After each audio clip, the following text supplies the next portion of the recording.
একটি মেয়ে একটি বৃদ্ধকে প্রশ্ন করল, ভালোবাসার সত্যতা কী?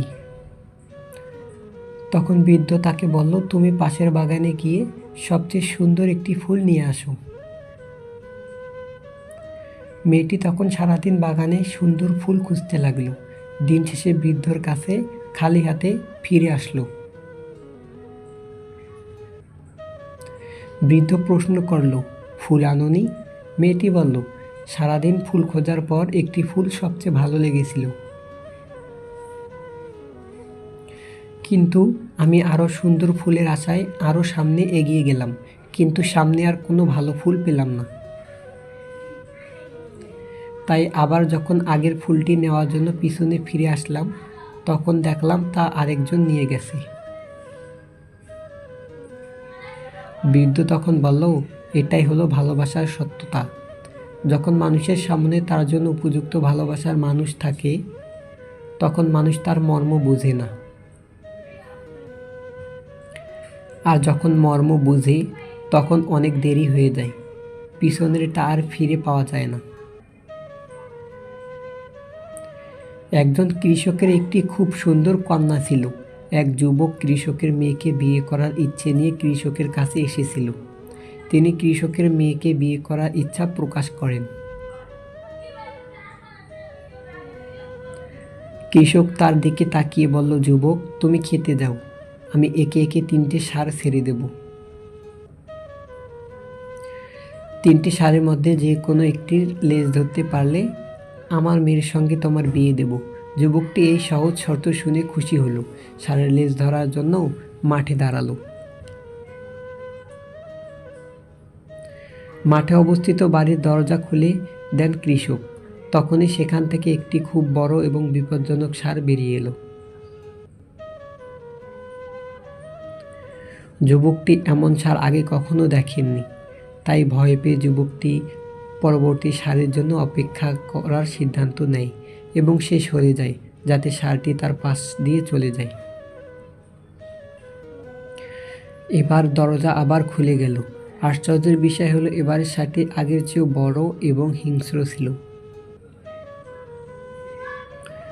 যুবকটি ভাবল, এর চেয়ে প্রথম ষাঁড়টিই ভালো ছিল। তারপর সে সরে গেল এবং ষাঁড়টিকে চলে যেতে দিল। তৃতীয়বার আবার দরজা খুলল। যুবকের মুখে এবার হাসি ফুটল। এবার বেরিয়ে এলো একটি ছোট ষাঁড়। ষাঁড়টি যুবকের কাছে আসতে শুরু করলো। যুবকটি তার লেজ ধরার ভঙ্গি করতে যাতে আবার সঠিক সময়ে তার লেজটি ধরতে পারে, কিন্তু এ কি, ওই ষাঁড়টির তো কোনো লেজই ছিল না। তাই বন্ধুরা, প্রতিটি মানুষের জীবনে সুযোগ পরিপূর্ণ, কিছু সহজ আবার কিছু কঠিন। কিন্তু একবার সুযোগ মিস করলে সেই সুযোগ আর আপনি পাবেন না। তাই সর্বদা প্রথম সুযোগটি গ্রহণ করার চেষ্টা করো। কিছু মানুষ আপনাকে ঠিক ততটুকু ভালোবাসবে যতটুকু আপনাকে সে ব্যবহার করতে পারবে। তাদের অসাধারণ ভালোবাসা তখনই থেমে যাবে যখন আপনার কাছ থেকে তারা আর কোনো লাভ পাবে না। যদি কখনো মনে অহংকার আসা শুরু করে, তাহলে একবার কবর থেকে ঘুরে আসুন। ওখানে আপনার চেয়েও জ্ঞানী, সুন্দরী ও ধনী মানুষ মাটির নিচে মিশে আছে।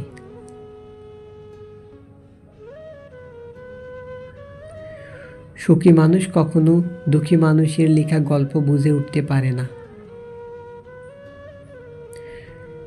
প্রতিটি সম্পর্কই সুন্দর হয় যদি একে অপরের প্রতি সমান বিশ্বাস আর ভালোবাসা থাকে।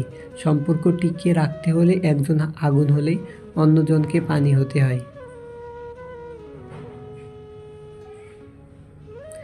প্রদীপ জ্বলিয়ে দেখো, আঁধারেও আলো পাবে।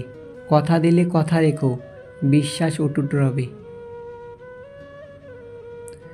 বুদ্ধিমান মানুষ এই 5টি কথা কাউকে বলে না। নাম্বার 1, কারোর সাথে সমালোচনা করে না। নাম্বার 2, তর্ক করে না। নাম্বার 3, কখনো মিথ্যা বলে না। নাম্বার 4, কথা দিলে কথা রাখার চেষ্টা করে। নাম্বার 5, বিপদে ধৈর্য ধরে। কেউ আপনাকে গালাগালি করলে চুপ থাকবেন, কারণ সে তার বংশ পরিচয় দিচ্ছে, তাকে দিতে দেন। একটা কথা অবশ্যই মনে রাখবে, অহংকার সবসময় নিজেরই বোঝার কারণ হয়ে দাঁড়ায়। নিঃশ্বাসটা মানুষকে বাঁচিয়ে রাখে, আর বিশ্বাসটা সম্পর্ক বাঁচিয়ে রাখে। বিশ্বাস অর্জন করা কঠিন, আর একবার তো ভেঙে গেলে আবার অর্জন করা আরও 10 গুণ কঠিন। কখনো রূপ বা সৌন্দর্য নিয়ে অহংকার করো না। ময়ূরকে তার পেখমের ভারই তাকে উঁচুতে উড়তে দেয় না।